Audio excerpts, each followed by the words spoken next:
All right, hello. Welcome to God's Village, where you come as you are, change as you go, for we're aiming to learn more about Jesus and get to know him better. You know what I'm saying? So, last off, we spoke about how in the family, we got to learn how to react better and how to respond using stories from Esther and First Samuel. Now, to this episode. So, here I didn't really put down the verses because it was a lot and I didn't want to keep y'all too long. Also, I'm not saying I'm lazy, but I want to keep this quick and simple, you know what I'm saying? So I put bonds, your friendship bonds or your companionships, who you surround yourself with, because the best one I found, I mean, not out of the whole book, but while reading First Sam and Esther, was Jonathan and David in First Samuel, because you see how connected they were, not just on their own selfish things, but they generally looked out for each other, they generally cared for each other, and they showed love.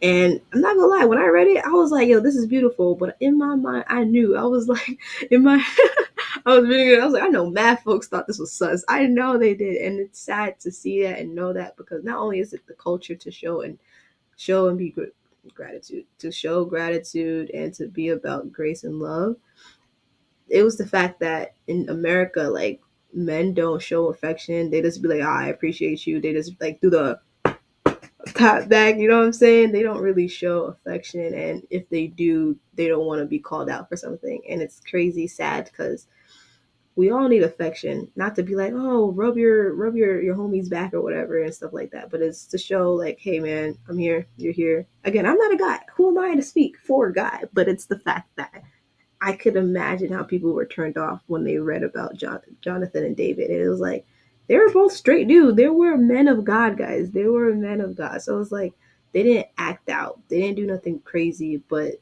they showed that I'm here for you.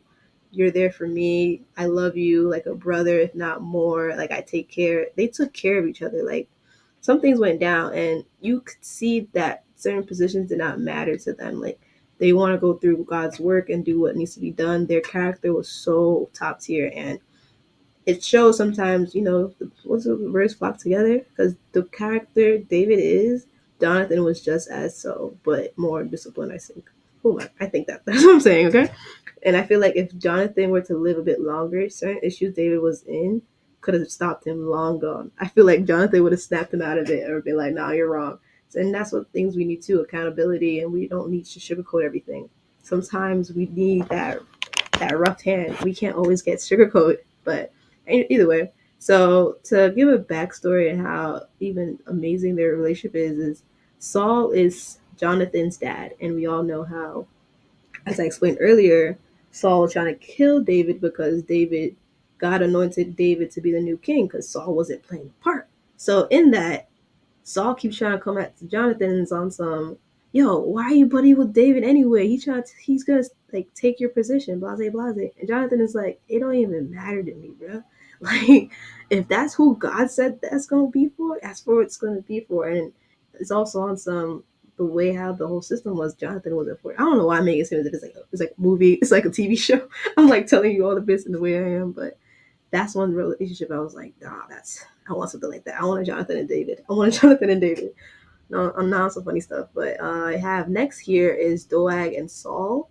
So on First Samuel, you can check this out. Oh, sorry. For Jonathan and David, check out First Samuel chapters 20 through 21. Perfect. And then Doeg and Saul, check out First Samuel chapter 22. And it's pretty much how, being the role that Saul was a king, he requested or demanded certain things out of people that weren't holy. For example, there was a moment where he told people to kill a bunch of priests because one priest helped out David during his whole delinquent era, right? And so in that, Doeg just blindly followed whatever Saul did. And it's sometimes you gotta, what's the brain in the brawn? Like, it was just ridiculous how Doeg would just start killing, without sense of thought, just on some, oh, my king said to do it, so then I'll do it. He didn't have his own morals. And that worked with Saul because Saul was just able to just tell him what to do and whatever. And it's like, it was a partnership, but was it the right one? Was it correct? No, sir. No, sir. And so they did more damage than good, obviously. And then I have for Esther 5:14 was Haman and his surroundings. For example, Haman had a nasty thought just because Mordecai wasn't bowing down to him to kill all the Jews.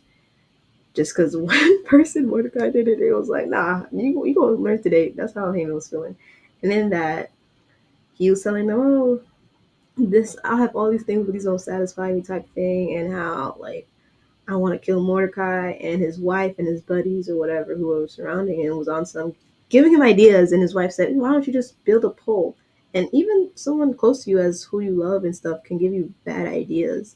And it's difficult to discern if you're not following God to direct, and especially if you're not in a relationship that God led you to. Sorry, am I speaking too loud? Speaking too loud? Blah.